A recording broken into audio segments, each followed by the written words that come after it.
Sveiki, sugrįžę į paskutinę pamoką ir mes šiandien pabaigsim pagaliau šitą reikalą. Kaip matote, erorai vis dar šviečia, aš įsiaiškinau, kame esmė.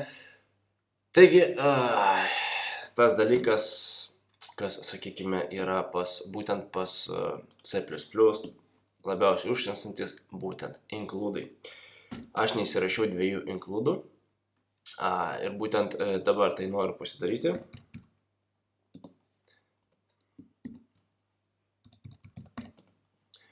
Taigi, vienas iš include bus toks kaip Qt-core ir už core bus Qfile. Būtent šitas reikalas reikalingas, kas čia dabar yra, negaliu parašyti. Qfile'as reikalingas tam, kad mes galėtumėm naudotis išoriniais failais, ne? Ir kadangi, kaip matote, čia yra nurodoma, kad reikia paimti tą išorinį failą, dėl to man ir metė erorą, nes, aš nedeklaravau šito reikalo. Toliau, Qt-core. Ir čia dabar reikia pasirašyti text stream. Būtent text streamas yra čia ir kadangi aš vėlgi nedeklaravau šitų dviejų dalykėlių, man ir metė būtent šitose vietose, ar ne? Tai yra failo nustatymą, ta prasme, kuris randasi ir būtent konvertavimą į streamą. Realiai dabar klaidų kaip ir neturėtų būti, tačiau jos yra. Bet vėlgi aš jas kol kas nesigilinsiu. Tebūnie parašysim visą likusią programą ir jau tada pasižiūrėsime, kas per klaidos čia randasi. Gerai, ką aš šiandien norėčiau aptarti. Judame prie to, kad įsikelsim dabar failą. Kad įsikelt failą mums reikia... Tai yra labai įdomus būdas. Pirmiausia, reikia tą failą turėti. Aš ant desktopo jį jau turiu. Būtent pasivadinęs mano failas.txt.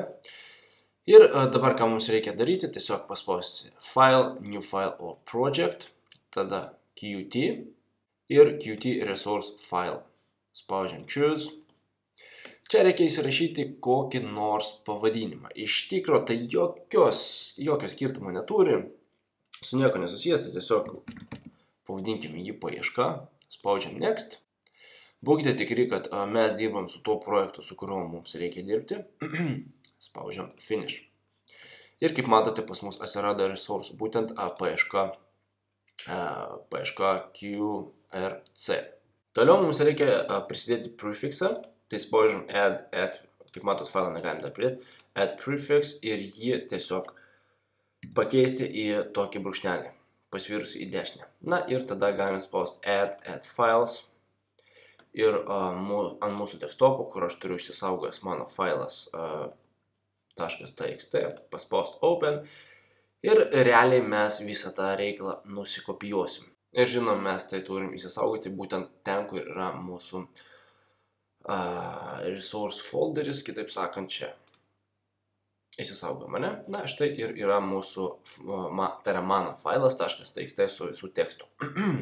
Grįšim prie mūsų eroro. Ašgi text streamo nepasirašiau šitoje vietoje. Štai.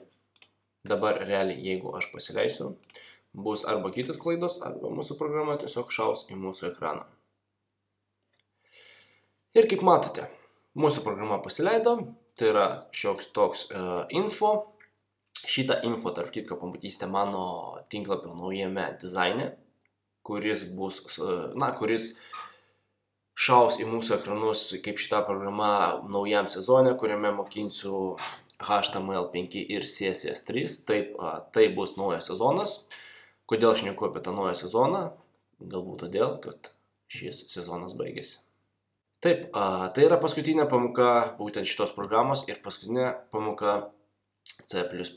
Matot, aš prieš pradėdama šitą visą sezoną esu sakęs, kad padarysiu kelias pamokas, kurios padės, uždavinius visokius ir kurios padės egzaminam, tačiau aš dabar vėlgi keičiu darbą ir aš persikraustau į kitą vietą ir, tai truks daug laiko ir laikinai būsiu apsistojęs svečiuose, neturėsiu galimybės daryti šitų visų tutorial, todėl Atsiprašau iš anksto, kad, nepadarysiu tų pamokų, kurios, sakykime, su kažkokiais uždaviniais ir panašiai, tačiau tai tikrai galite rasti internete, todėl aš tikiuosi, kad mano pamokos, C++ pamokos jums patiko ir buvo naudingos bent kiek, galbūt daugiau išmokot negu mokė mokyklose, sakykime, ar ne.